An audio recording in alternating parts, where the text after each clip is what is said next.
오늘 아침도 하나님의 길로 향하시기를 축복합니다. 오늘 함께 보실 하나님의 말씀은 이사야서 2장 8절에서 9절 말씀입니다. 이사야서 2장 8절에서 9절 말씀입니다. 저와 같이 천천히 한 목소리로 합독하시겠습니다. 그 땅에는 우상도 가득하므로 그들이 자기 손으로 짓고 자기 손가락으로 만든 것을 경배하여 천한 자도 절하며 귀한 자도 굴복하오니 그들을 용서하지 마옵소서. 아멘. 하나님의 은혜와 사랑이 충만하시기를 이 시간 먼저 축복합니다. 이사야서 초반부는 하나님께서 이 천상 재판을 통해서 이스라엘의 죄악을 심판하셨습니다. 지금까지요, 이스라엘의 죄악을 말씀하시다가 하나님의 길로 다시 돌아올 것을 권면하십니다. 그런데 이제는 또다시 이스라엘의 죄악을 다시 한번 명확하게 지적하세요. 사실 뭘 잘못했는지 좀 명확하게 알아야 다시는 그 죄악으로 향하는 그 잘못을 범하지 않겠습니까? 그래서 하나님께서요, 이스라엘 백성이 하나님 앞에서 무엇을 잘못했는지 다시 한번 명확하게 말씀해 주시는 겁니다. 이스라엘 역사에 있어서요, 그들을 늘 발목 잡는 게 하나 있었는데 바로 우상 숭배입니다. 유목 문화였던 이스라엘이 가나안 땅에 정착하면서 농경 문화로 바뀌었어요. 이거는 굉장히 큰 게 바뀐 겁니다. 주변 환경이 안 좋아지면 이 좋은 땅을 찾아서 떠나던 유목 문화와 달리 이 농경 문화는 어떻습니까? 땅을 들고 떠날 수가 없잖아요. 밭에 심은 그 농작물 들고서 그냥 움직일 수는 없는 노릇입니다. 이미 농사라는 것 자체가 땅에 묶여 있고 이 기후와 주변 환경에 묶여 있기 때문에 그렇습니다. 거기다가 이스라엘 백성은요, 농사를 이렇게 주로 지어본 사람들이 아니에요. 그러다 보니까요, 이 정복한 이방인들의 그 지식, 이 가나안 거민들의 그 지식을 빌릴 수밖에 없었다라는 거예요. 그런데 그러면서요, 그들의 농경 문화 특성상 이 섬기던 우상들도 경험하게 됩니다. 우리나라 그 농사 문화들 중에서도 보게 되면 전에 한번 그 농촌에서 저기 그 음성에서 목회할 때 한번 농사들 돕는다고 총각 때 농사 돕는다고 한번 따라 나갔다가 엄청 힘들고 고생한 뒤로는 안 따라 나갔는데 근데 가보니까요, 그 새참을 먹을 때 밥을 쭉 먹는데 갑자기 숟가락 하나 뜨더니 밭으로 던지더라고요. 고스래하면서 이게 뭔가 했더니 그 귀신한테 그 좀 잘 좀 이것 좀그 해게 잘 자라게 해달라고 그 밥 한 술 그냥 떠서 던지는 거예요, 그냥. 그러니까 그 농사 문화 자체의 미신적인 부분, 그 자연 환경에 얽매여 있는 자연 환경을 이제 우상으로 신으로 섬기면서 내 농사가 잘 되게 해달라 이렇게 부탁하게 되는 그러한 것들이 미신적인 부분이 있더라는 거죠. 그러니까요, 이 가나안 땅에도 이 농경 문화 특성상 기후 환경에 얽매이게 되니까 이 나도 모르게 농사에 관련된 그런 신들을 만들어내게 되더라는 거죠. 이 이방인들이 이 농사가 날씨를 영향받으니 날씨를 주관하는 신들을 만들어내서 그것들을 섬기게 된 겁니다. 그들은요, 이 땅에서 잘 먹고 잘 사는 게 목적이니까 이 그것을 위한 수단을 의지하게 되었다라는 거예요. 자, 이방인들은 세상 사람들이니까 그럴 수밖에 없겠죠. 그들은 뭐 그게 사는 방법이니까 그랬을 겁니다. 하지만 이스라엘 백성은 존재 자체가 다르잖아요. 그들은 그냥 알아서 생긴 민족들이 아니라 하나님께서 하나님의 목적을 위해서 직접 만드신 민족이고 직접 세우신 나라고 직접 훈련시켜서 직접 가나안 땅에 자리 잡아 주신 사람들입니다. 그렇기 때문에 하나님의 권능을 보이기 위해서 사는 사람들, 내가 어떻게 보게 되면 이 광고판 같은 사람들이 돼야 되는 거예요. 하나님의 모습을 보이며 살아가야 되는 광고판 같은 모습을 보여야 되는 게 이스라엘 백성들인데, 그렇다면 어떻게 해야 돼요? 이방인들에게 뭐 농사 지식이야 뭐 배울 수 있겠죠. 이 농사 지식 전달받고 배워서 그거 잘 습득하면 돼요. 그것만 받아들이고 우상 숭배에 관련된 그 지식들은 어떻게 해야 됩니까? 그냥 뭐 걸러내면 되는 거예요. 그냥 그거는 그냥 귀등 듣고 넘기면 되고 중요한 그 지식들만, 농사에 관련된 그 기능들만 배우면 되는 거죠. 하지만 안타깝게도 말이죠, 이스라엘 백성들은요, 그럴싸하게 포장된 우상 숭배에 빠져들었어요. 그 문화처럼 이 농사 그 문화에 녹아 들어 있던 그 우상 숭배를 갖다가 걸러내지 못하고 자연스럽게 농사의 한 부분으로 받아들이게 된 거예요. 어쩌면 이렇게 생각할 수도 있겠죠. 다다익선이라고 많으면 좋아. 하나님도 하나님이지만 이 농사의 신들도 나를 도와주면 좋지 뭐. 이러한 식으로 생각할 수도 있을 거예요. 아니면 그것들이 가진 이 세상적인 쾌락에 홀렸을지도 모르겠습니다. 어찌됐든 간에 이들은요, 이 전능하신 하나님, 이 만물을 만들고 세상 모든 것을 지배하시는 하나님을 잃어버렸어요. 하나님의 전능하심을 이들이 흔들림도 없이 명확하게 붙잡고 있었다면 이런 일은 절대로 일어날 수가 없었습니다. 하나님의 사람으로서 그 정체성을 잃어버리면 안 돼요. 이사야는 2장 8절에서 그들이 어떤 죄를 지었는지 구체적으로 지적하고 말합니다. 이저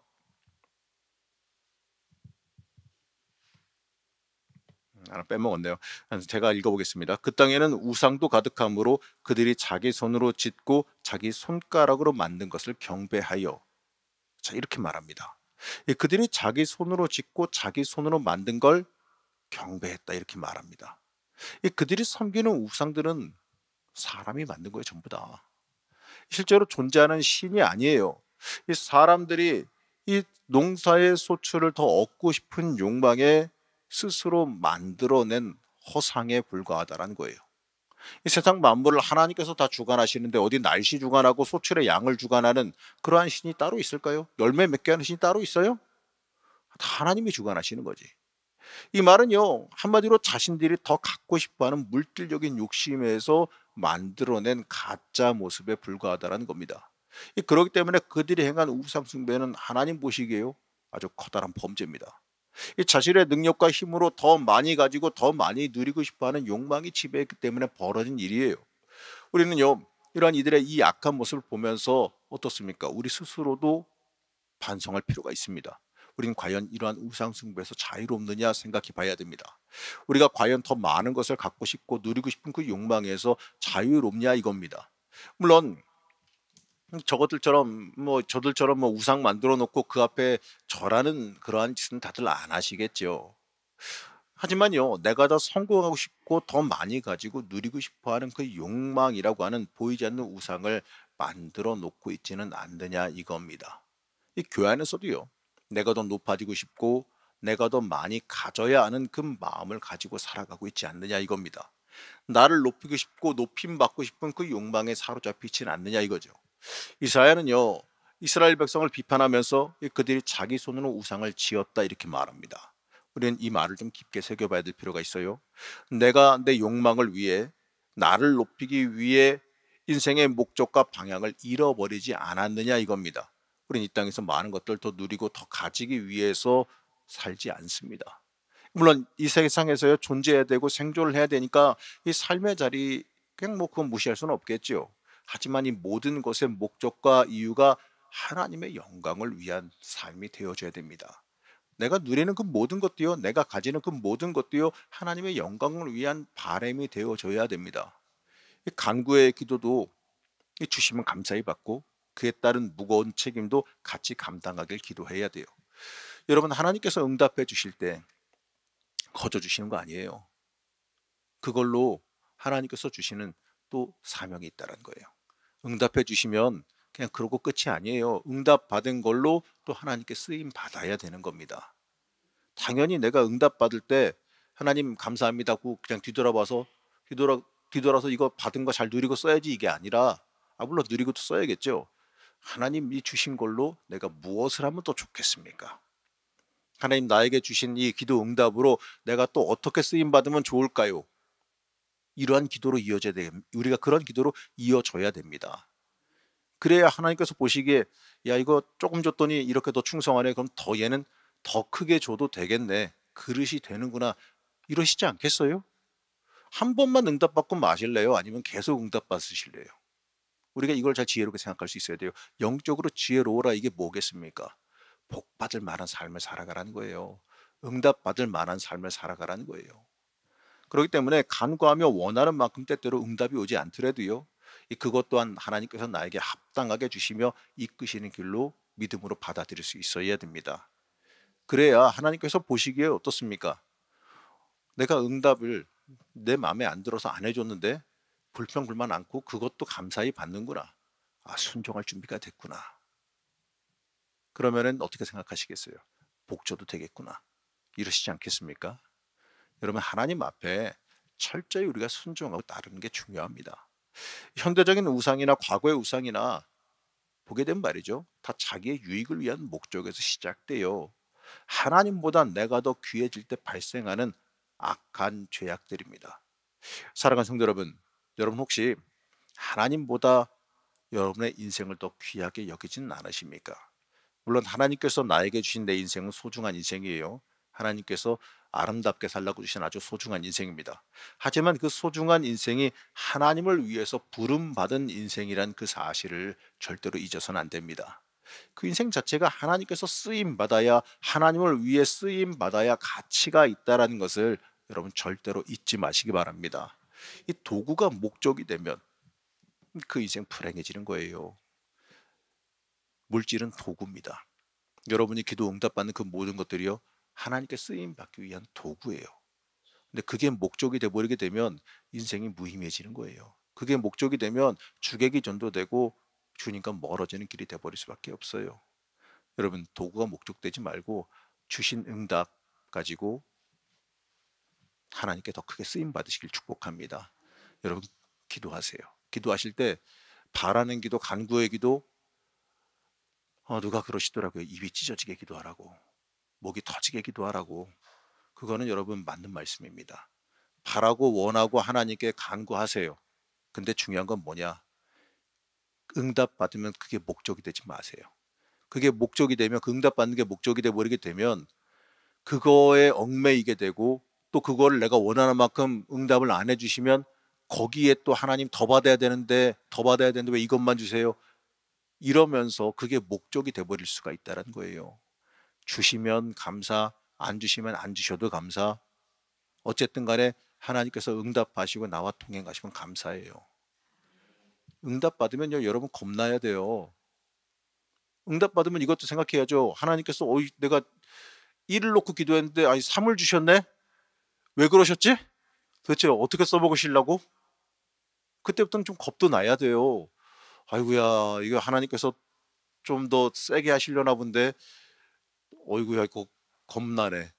이러한 마음도 가질 줄 알아야죠. 여러분, 우리는 하나님의 거룩한 도구임을 잊지 마시기 바랍니다. 그렇기 때문에 우리는 하나님께서 일하시는데 쓰시기에 편안하고 합당한 도구가 되기를 소망해야 돼요. 하나님, 오늘 하루 제가 쓰기 편했습니까? 우리가 자기 전에, 하나님 앞에 기도하기 전에, 우리가 잠자리에 들기 전에 하나님께 기도하기 전에 그러한 생각 한번 가져봐야 되지 않을까요? 하나님, 오늘 하루 제가 하나님의 도구로 쓰기에 편안하셨는지요? 제가 하나님 앞에 쓰시기에 편안했는지 우리가 한번 여쭤보는 마음도 가져야 돼요. 내 안에 우상 내려놓으시고 하나님 앞에 나와서 굳건하게 서시길 축복합니다. 하나님께서 쓰시겠다고 부르실 때 그 순간 망설이지 마시고 하나님 앞으로 거룩하게 나오시길 축복합니다. 우리는 하나님께 쓰임받기 위해 준비하며 살아가야 된다는 것 잊지 마시고 오늘 하루 하나님 앞에 온전히 나를 드리시는 하루가 되시길 축복합니다. 하나님, 오늘 하루 나를 쓰시기에 내가 편안한 삶이 되기를 원합니다. 이렇게 기도하시기를 축복합니다. 기도하겠습니다. 우리의 길과 진리가 되신 하나님, 우리가 하나님께 쓰임받기 위해 매 순간마다 준비되고 있음을 이 시간 고백합니다. 내가 누리고 높아지기 위해서 살아가는 것이 아니라 이 하나님께 쓰임받기 위해 있음을 잊지 않게 하여 주시옵소서. 오늘 하루도 이 나를 드리며 준비되어지기를 원합니다. 이 세상의 것들, 세상의 우상들에게 속지 않게 하여 주옵시고 이 참된 주인 되시는 하나님 앞에 철저히 엎드리는 주의 자녀가 되게 허락하여 주시옵소서. 오늘도 기도하는 중에 우리를 만나 주시고 붙잡아 주시고 또 오늘 하루도 하나님께서 보시기에 복이 좋았더라 하는 내 삶이 되게 하여 주셔서 하나님 앞에 충성하며 하나님의 기쁨이 되어지는 오늘 하루가 되게 허락하여 주시옵소서. 이 시간 기도할 때 우리를 붙잡아 주시는 하나님의 역사 체험하게 하실 줄로 믿사오며 거룩하고 존귀하신 예수님의 이름으로 기도하였습니다. 아멘.